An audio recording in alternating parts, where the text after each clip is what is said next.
1972 में release the God father part 1 एक अमेरिकी गैंगस्टर माफिया पर आधारित शानदार बेहतरीन महानतम फिल्म है।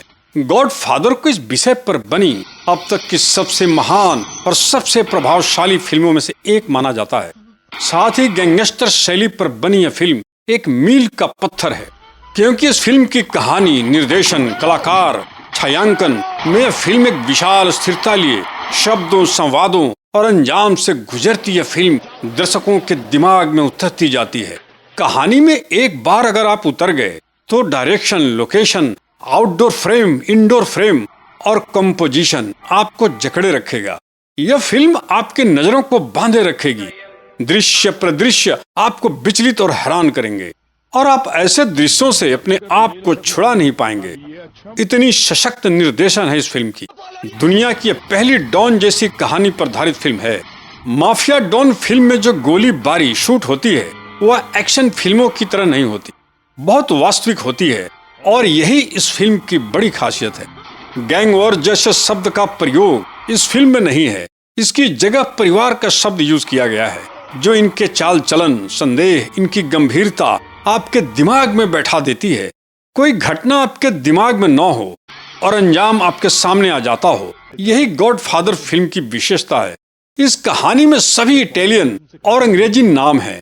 हिंदी दर्शकों को इनका नाम याद रखना थोड़ा मुश्किल तो होता है, लेकिन साथ ही इस फिल्म को आप 2 बार जब देखेंगे तब जाकर इनके नाम और काम, एक दूसरे के रिलेशन आपको समझ में आएंगे। गॉड फादर पार्ट 1, मैं इस कहानी को आपके सामने संक्षिप्त में डिस्क्राइब कर रहा हूँ, ताकि फिल्म जब आप देखें तो सबके निर्णायक किरदार और कारण से आप परिचित हों।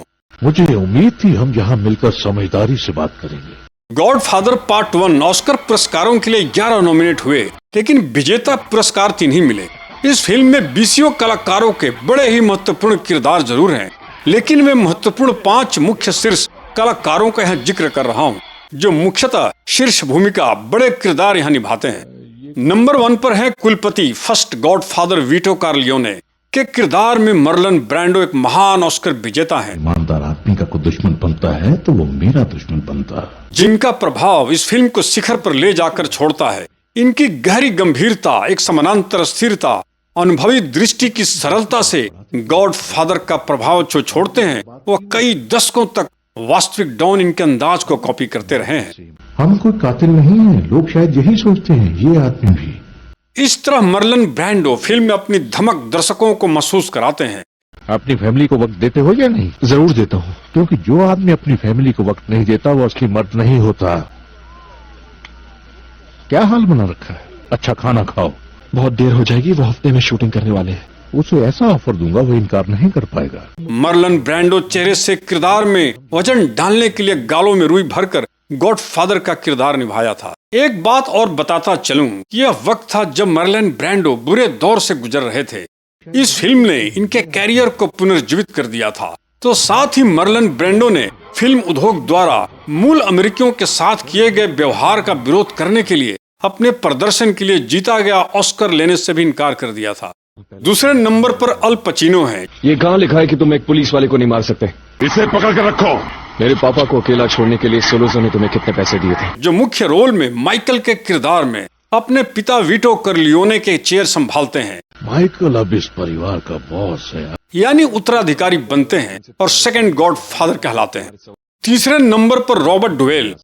तुम्हारे पापा तुमसे मिलना चाहते हैं, जिन्होंने पारिवारिक सलाहकार की भूमिका शानदार निभाई है और रातों रात गॉड फादर फिल्म ने इन्हें एक स्टार बना दिया था। करना भी बिजनेस था, पर्सनल नहीं सनी। और एक मेहरबानी करो टॉम, समझौता करने के बारे में कोई एडवाइस मत देना।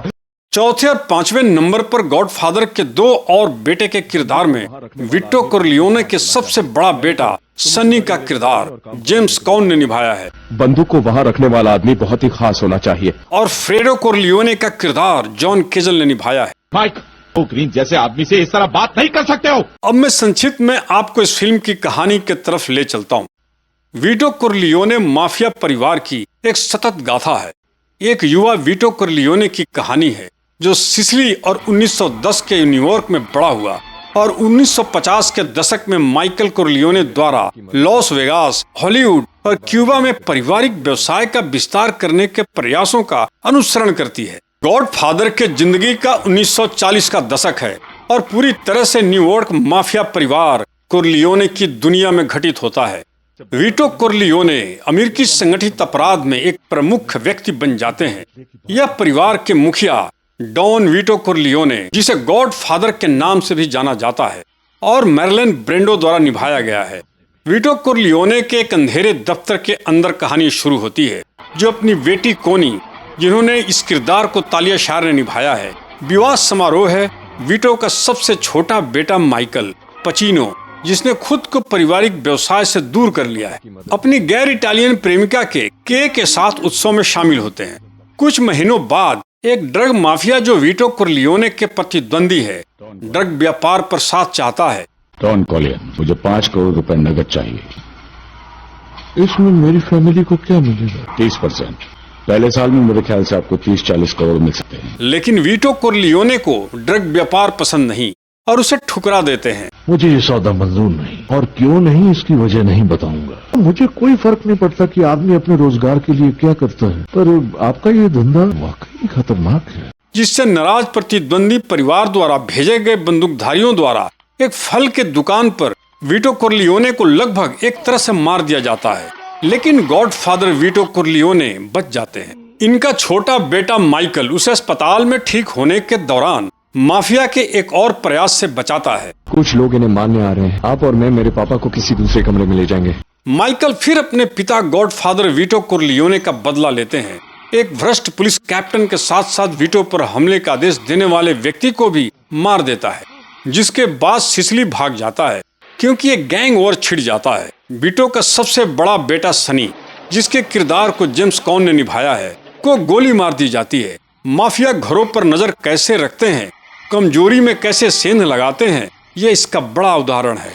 कहानीकार की सोच अद्भुत है। इस फिल्म के समय के हिसाब से बहुत कुछ कहानी आपको सोचने पर मजबूर करेगी, और इस तरह हिंसा अंततः माइकल तक पहुंचती है जब उसकी सिसिली में पत्नी को बम से उड़ा दिया जाता है। माइकल घर लौटता है और के से शादी करता है और वीटो के प्रतिद्वंदी परिवारों के साथ शांति स्थापित करता है। इसके बाद माफिया परिवार का मुखिया डॉन वीटो कोरलियोने अपने साम्राज्य को अपने सबसे छोटे बेटे माइकल को सौंपने का फैसला करते हैं।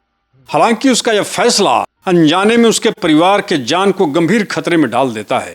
वीटो कोरलियोन के उनके सबसे छोटे बेटे माइकल कोरलियोन उनके उत्तराधिकारी बन जाता है और परिवार में एक ठहराव लाने के बाद उन सभी लोगों को व्यवस्थित रूप से मिटाने के लिए अभियान शुरू करता है जिन्होंने कभी उनके पिता वीटो कोरलियोन पर हमला किया था।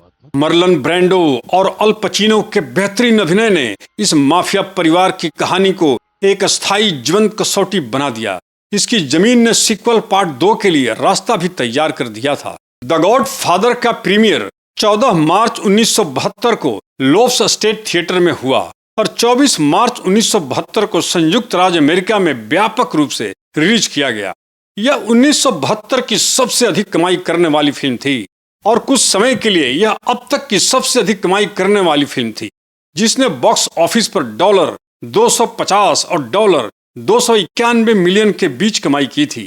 फिल्म को आलोचकों और दर्शकों द्वारा सराहा गया था। 1972 में रिलीज हुई निर्देशक और सह लेखक फ्रांसिस फोर्ड कपोला ने उस पटकथा के लिए अकादमी पुरस्कार साझा किया जिसे उन्होंने और मारियो पूजो ने लिखा था। फिल्म के एक संवाद है, खासकर यह पंक्ति है कि मैं उसे ऐसा प्रस्ताव दूंगा जिसे वह स्वीकार नहीं कर सकता। तो ऐसा ऑफर दूंगा वो इनकार नहीं कर पाएगा। आम बोलचाल की भाषा में यह हिट हो गई थी। म्यूजिक के लिए बात करें तो नीनो रोटा के संगीत को अकादमी पुरस्कार के लिए नामांकित किया गया था, लेकिन यह पता चलने के बाद कि संगीत के कुछ हिस्से मूल रूप से 1958 की इटालियन फिल्म फॉर्चूनेला के लिए रचित थे, तब इस सूची से हटा दिया गया। द गॉडफादर का सीक्वल पार्ट 2 1974 में जारी किया गया था और यह सर्वश्रेष्ठ चित्र के लिए अकादमी पुरस्कार जीतने वाला पहला सीक्वल फिल्म बन गया। द गॉडफादर का सीक्वल पार्ट 2 की विश्लेषण भी आप जल्द देखेंगे। यह वीडियो आपको कैसा लगा कमेंट बॉक्स में आप जरूर लिखिए। अच्छा लगा हो तो सब्सक्राइब, शेयर और लाइक कीजिए। धन्यवाद।